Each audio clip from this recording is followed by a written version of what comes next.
Hey guys, welcome back to another episode of the Music Den. I'm your host, Armando Venditti. Ladies and gentlemen, we are back with day 20 of our 31 perfect albums. I am joined again by my illustrious crew here. How's it going, guys? Doing well. Great. Doing good here too. We have Bill Schuster, uh, um, Ken Cheshire, and again, Mr. Jim Bricker. So, ladies and gentlemen, again, we are in the midst of presenting to you our 31 perfect albums. Again, we've arrived to day 20. So, as is customary with these episodes and this series, I will pass the mic over to Bill, and he's going to give us his pick for day 20. Thank you, Armando. You're very welcome. I'm continuing my theme from the last episode here. This is part two of the albums that irritate the old school hardcore progressive rock purists. Uh, Now, the band that this gentleman came from, I could have put many of their albums on this list. And in fact, my comrades here did do so. So I'm covered there. This album, though, is hated by many fans of the band's fan base. It's The Pros and Cons of Hitchhiking by Roger Waters, his first official solo album. And unfortunately, I have the censored cover, which irritates me to no end because I used to have the original vinyl, which was uncensored. And it's not that butt cheeks are necessary or anything, but it just bugs me when they damage the original artwork like that. So, but that's beside the point.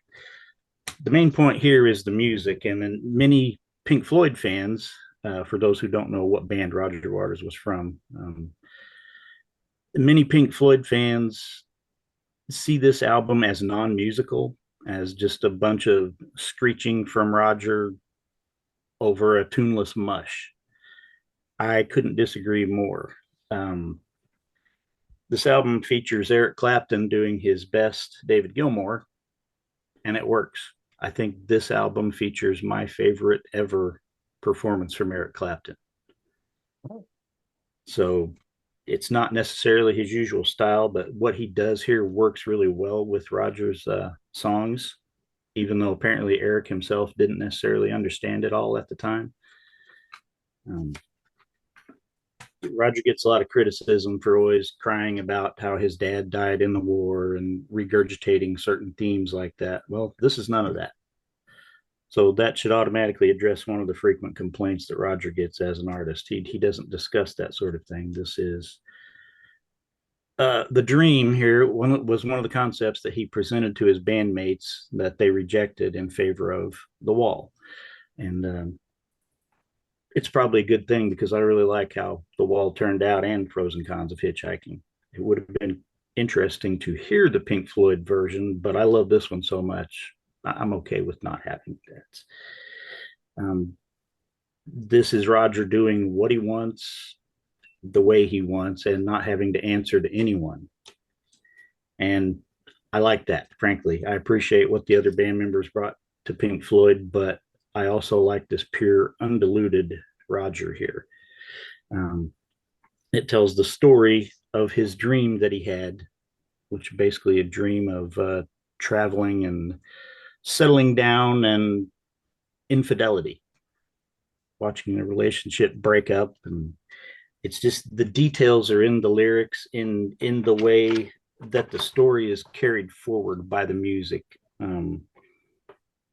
Don't look for individual songs here, play it as an album. It's not meant to be singles, even though the title track, Pros and Cons of Hitchhiking, 5:01 a.m., actually did get a lot of radio play and was the single. It was a very bizarre single in 1984 to hear that, especially out of context, not knowing what he was singing about. So it's understandable why David Gilmour's About Face album was probably a bit more successful with the radio that year. Um, yeah, really, this is it's kind of like the final cut, musically speaking. So people who hate the final cut are probably not going to like this either. But if you want to go on a journey, preferably with headphones in a dark room, let yourself get in the dream state and experience this. It has all the usual trademarks, the quiet parts to lull you into a sense of security. And then Roger comes in like this. Our Arabs with knives at the foot of the bed, right at Yeah, the foot of yeah, the bed. I mean, that's that's exactly what he does. yes, and it works so well. It's kind of a cliche. It's probably why he's only done a few albums in his entire career since then. But Yeah. each time he's gone back to that well, it's worked for me. But this one is the sentimental favorite. Uh, yeah, this was my top album of 1984. So Okay. Yeah, I just wanted to comment. You can never listen to a Roger Waters. For me, I could never listen to a Roger Waters album in the car with Bob because I mean there'd be such quiet moments, that you'd have to turn up the volume just to hear what he was singing or saying or whatever, like lyrically. And then he'd, bombast and dive bombing with, sound effects and screaming, and you'd be like, you get jarred because it's like, you have to keep adjusting the volume on the car it's like, okay, let's leave this at home for now and just listen to it when we're at home, kind of a thing. it's Yeah, definitely It's a not a trap. party album. Yeah. yeah, yeah. No, it's true. It's true. And it's a good choice. Good So, choice. Jim, did you guess correctly? I did not. What were you What did thinking? you think it was? I thought it was tied in with your shirt. I thought you were going to go Grace Under Pressure.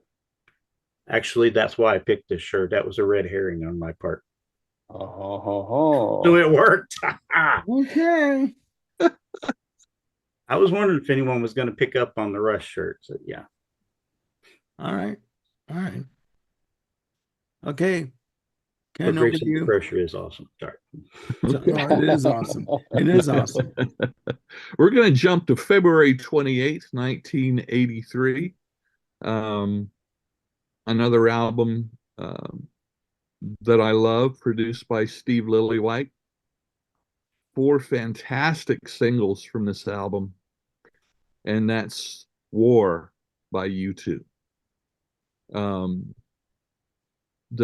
Particularly the videos for Sunday Bloody Sunday and New Year's Day, all over MTV, and really I think did a lot to promote the band. I think for me this is my favorite U2 album. It's also my entry into U2. And so for me, there is not just the fact that I think it's so wonderful, but it does have a lot of nostalgia added to it. It was introduced to me from a friend at the time, uh, who I loved very much, and who passed away a few years ago. I will always associate this album to him. And um, as he was such a good friend, and the fact that he introduced me through this album, it's like one of the best things he ever did. And this is their last, what I consider their last post-punk raw sounding album. I've gone on record to say I love U2, but only through 1991. After that, just a song here or there, but no whole albums. So, other tracks, wonderful, nothing but wonderful deep tracks. Seconds Like a Song, Surrender, of course, The Great 40, another perfect closing track for an album. Red Light, Two Hearts Beat as One. I think about yesterday, Armando was talking about Tears for Fears and Shout. One of the great things about this time was that a lot of these albums had multiple, not remixes, but alternate mixes. A lot of times, dance mixes for discos, extended. And most of them are done very, very well. So when you get a box set of some of these, especially early to mid 80s albums, you get all that extra goodness that just expands the individual joy of really good songs. Although it can be a little bit jarring when you're just so used to the album version. Um, but I digress. The album peaked at number 12 in the US, which is, of course, much higher than their first two albums. Yeah. I think it's still held in high regard, although I get the feeling that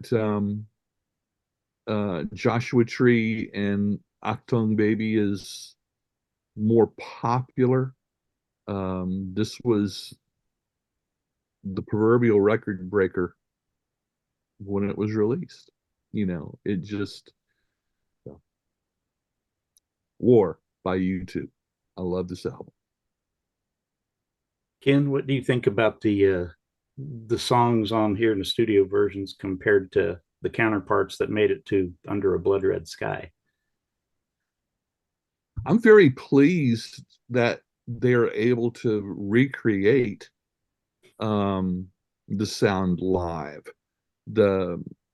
And actually, what I like about the live versions is they're able to generate and maintain incredible energy through those concerts. And of course, I like Under a Blood Red Sky. Of course, it's not the big arena concerts that they do now. So I feel it's a little bit more intimate, although it's easy to do that when it's being filmed. But I enjoy Blood Red Sky. I think it's a great live album. Um, so yeah, I mean, if there was going to be a double album, to me, there would be War on the first disc and Blood Red Sky on the second one. What do you think? I could live with that. Under a Blood Red Sky is one of my all-time favorite live albums, and Yeah. War has New Year's Day, which remains my favorite U2 song. So Yeah. Yeah. I agree. That's when I first really paid attention to U2 was New Year's Day.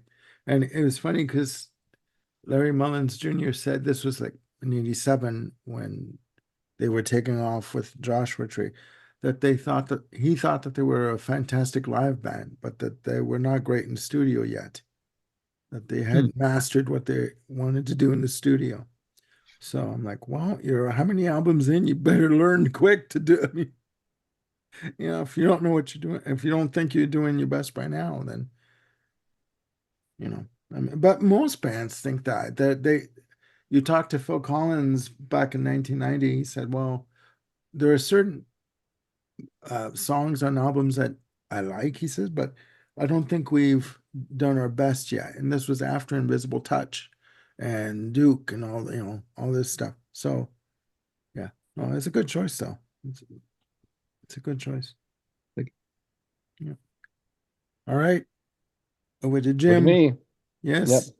So one of the reasons I was picking up such heavy vibes from your Rush shirt there, Bill, is that because I thought this might be the first episode that we do that where we have two different albums from the same artist.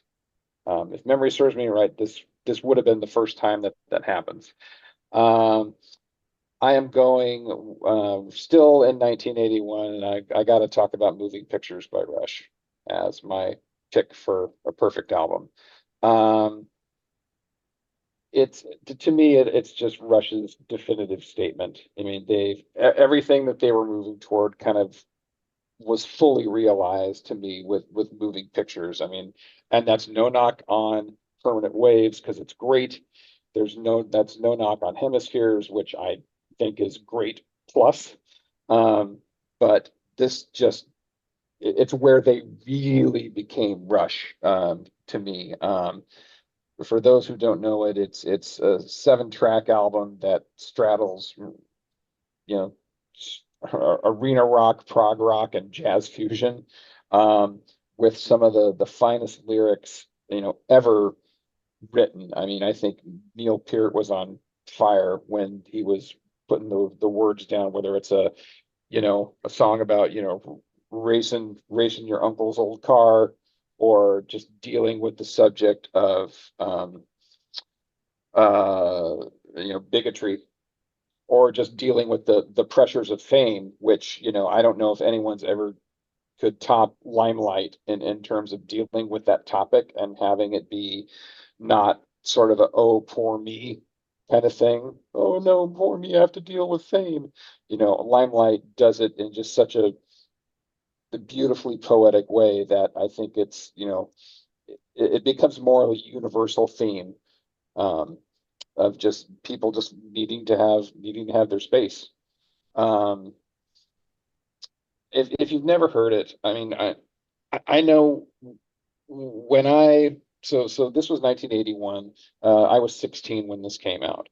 Before that, my preconceived notions around Rush really had to do with all the stoners in high school walking around with their giant belt buckles, like this, that had the naked 2112 man on it.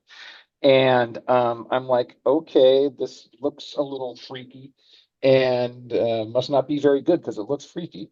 But then I was over at a friend's house, and they had a Walkman laying around, and they had a few pictures in it. And I'm like, okay, I'm going to just give this a try just to see actually how weird it is.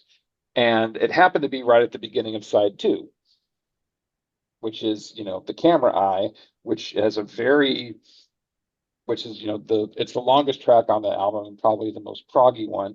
And it really, really lulls you in. And I was very surprised that it wasn't just like balls to the wall screaming all the way through. I mean, I can't even remember what preconceived notion I had about Rush at that time. But this totally, totally shattered it. And I've very grateful that Chris left her Walkman lying around and with moving pictures sitting in it, because I've been a huge fan ever since that. And it really kind of changed my perspective about rock. I think I was definitely more on the pop side of things, but this moved the needle for me really into something a bit heavier. Um, Absolutely love it. I'm sure everyone knows it, but if you're a noob and you don't, do yourself a favor and listen to Moving Pictures Rush. My pick. Mm-hmm. Mm-hmm. It's hard to argue. It's not my favorite Rush album. It's not even in my top 5 favorite Rush albums, but I absolutely adore it anyway. And I absolutely see it being the pick to represent a perfect Rush album and to introduce new people to the band. So. Yeah. Yeah, I think that album would be a gateway for anyone that wants to listen to get into Rush. That would be the album to give them to listen to. Because you have the lengthy tracks, the proggish kind of instrumentation, but it's still very accessible. Mm-hmm. It's a good bridge And to the past and the future. Exactly. absolutely. It's a good, And not only is it a good gateway to Rush, but I think it's a good gateway in kind of a sneaky, subversive way to prog rock, just via the camera eye, and also to jazz fusion with YYZ. I mean, oh yeah. Oh yeah. I mean, YYZ is a classic. My God. absolutely. Holy shit. I'm calling your representatives, Armando. You did not say YYZ. I'm pretty sure there is a Sue me. You can sue me. You ain't gonna get much. Especially after my visit to Amazon.ca this morning. Thank you, Ken. For that recommendation. Yes, I did buy another CD. Deal with it. You got to stop recording these episodes, Armando. We're bleeding you dry. Oh no, no, no. I'm getting a check from the government in a couple of weeks. I'm doing good. Don't worry about it. Okay, all right, fair enough. These government rebates do wonders for my bank account, believe me. Thank God I'm eligible. Anyways, we must carry on, ladies and gentlemen, political stuff aside. My pick for day 20 is going to be as far away from Rush as possible. We are going to specifically November 9th, 1987, for the release of Savage from the Eurythmics. talk about being as far away as possible from Rush or basically anyone on this list so far.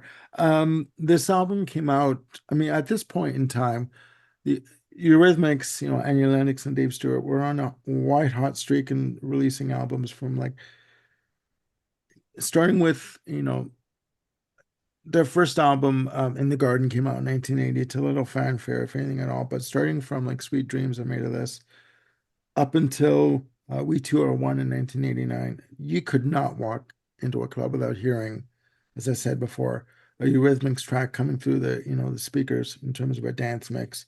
And you know what? They did it so well. This album came out with little fanfare. I didn't know it was coming out.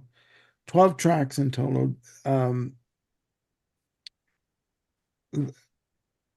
Produced produced by Dave Stewart. This album didn't do as well in the US as it did in Europe, but it's still a banger of an album. Like I said, 12 tracks in total. Has a bit of a loosely based story running through it, of an individual, a woman who's going through rough times with her boyfriend. Starts off with the atmospheric, for me, what I call atmospheric Beethoven I love to listen to. And this track does not have the verses done in the usual format. It's done mostly in a spoken word, format, and the choruses are done by sort of like call and response from Annie Lennox, where you have her singing from the left and right channels, and listening to this one track in surround blow your mind because you're basically immersed in this track. And if you've seen the video for this track, she starts off, she's a suburban housewife and she's going about her business, doing her daily routine, cleaning the house and stuff. And literally near the end, she has a break with reality, right? And she has a split personality issue comes in, and she ends the video with her dressing up in this low cut dress and heels and this makeup and a platinum blonde wig, and she takes off from the apartment that she's in, and she's basically whoring herself right out there doing whatever she wants. But after that, Beethoven comes. I've Got to Love Her Back in Japan. All these songs are, to me, pop perfection. And Dave Stewart, as a pop writer, producer, no better. Also, Do You Want to Break Up? It comes next.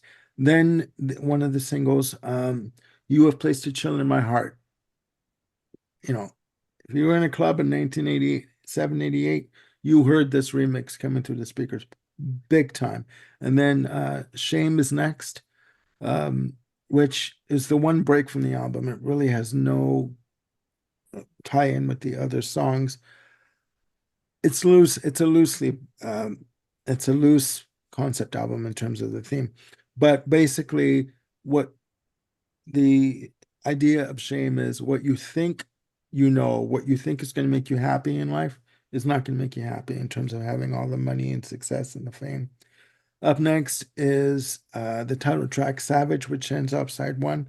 And she's basically saying to the person that she's involved with, you've left me feeling useless and alone and worthless. Just leave me with what little dignity I have and just get the hell out of my life. Just move on, right? I Need a Man starts off side two.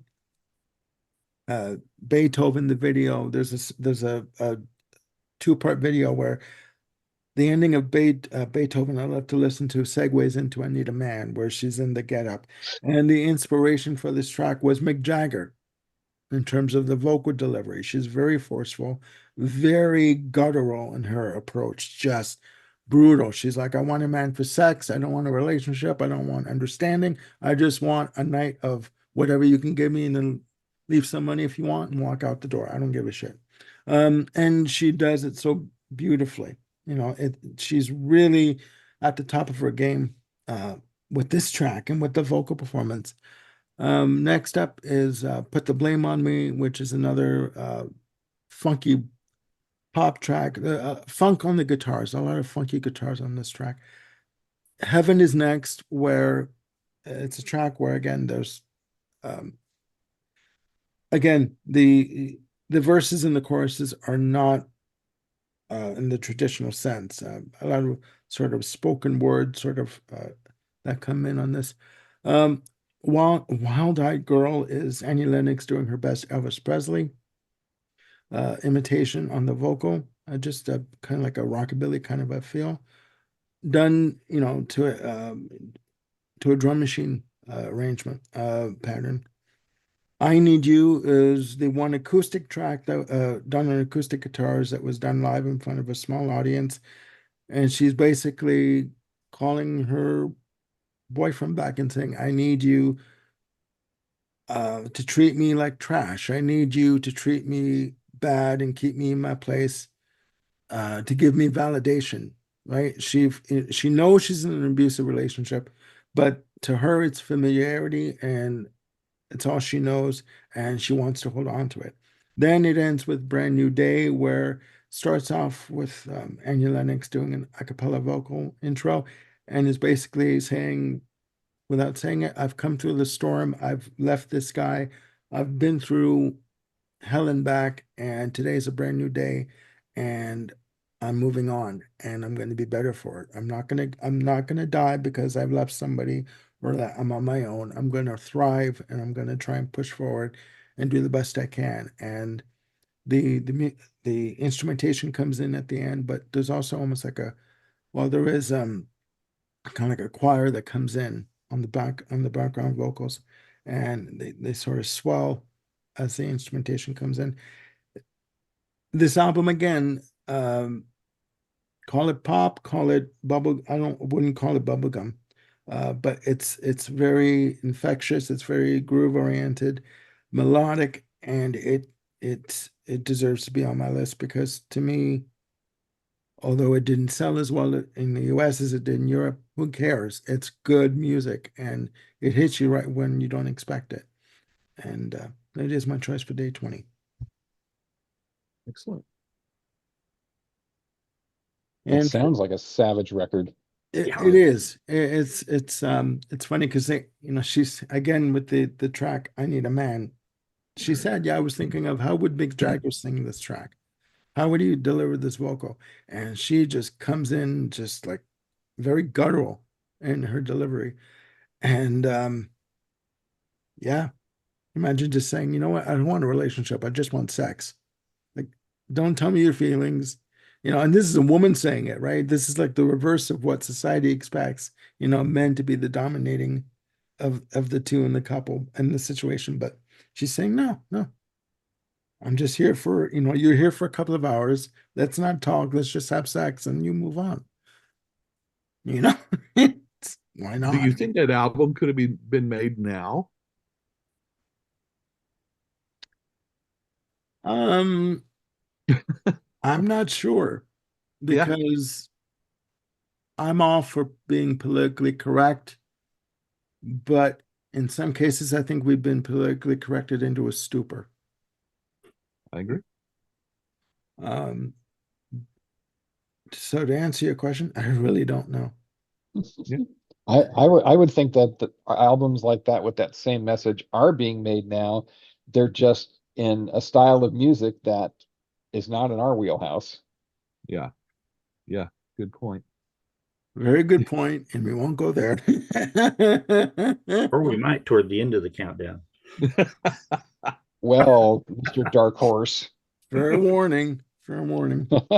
Obviously, Bill has something other than coffee in his mug. Yeah. I'm Right my then.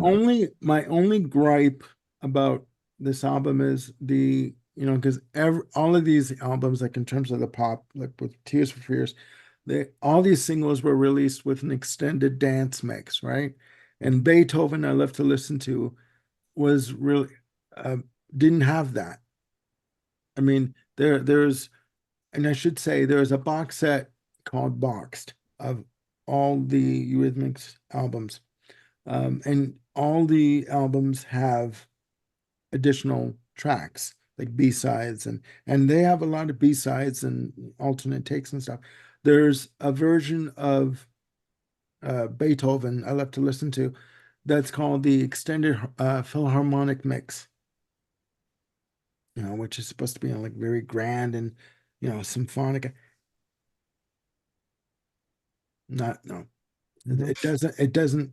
it doesn't match the intensity and the viciousness of the original version. And yeah, I mean, check it out. It's on YouTube.